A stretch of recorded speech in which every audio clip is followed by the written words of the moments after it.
Жарыктын толук чагылуу кубулушу. Тыгыздыгы көбүрөөк бир тектүү оптикалык чөйрөдөн экинчи тыгыздыгы азыраак чөйрөгө өткөн жарык нурунун сынуу бурчу түшүү бурчунан чоң. Анда аналитикалык түрдө сынуу закону мындай жазылат. Түшүү бурчунун синусунун сынган бурчтун синусуна катышы 1 бөлүнгөн n-ге барабар.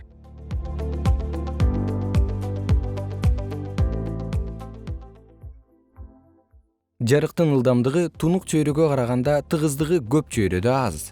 Бети томпок болгон, тегиздиктен өткөрүп, тунук жарым цилиндрдин жалпак бетинин ортосуна тийгидей ар кайсы бурчта жарык нурунун жиберебиз. Жана лимбтин ортосунан өткөрөбүз.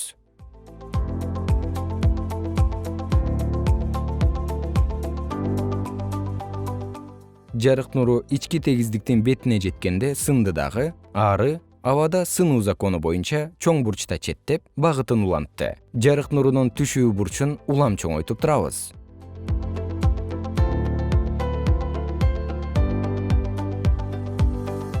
Түшүү бурчун чоңойткон сайын, сынуу бурчу дагы түшүү бурчунан чоң болуп көбөйүүдө. Кайсы бир түшүү бурчунун маанисинде сынуу бурчу 90 градуска жакындады жана сынуу бурчу эки чөйрөнүн чек арасынан өттү.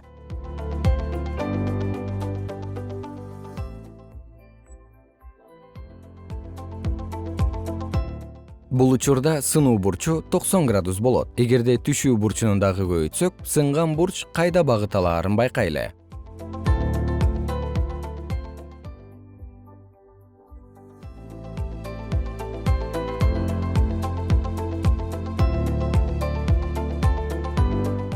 Сынган жарыктын агымы жок болуп кетти дагы, бардык түшкөн нур кайра чагылууда. Биз жарыктын толук ички чагылуусун көрдүк.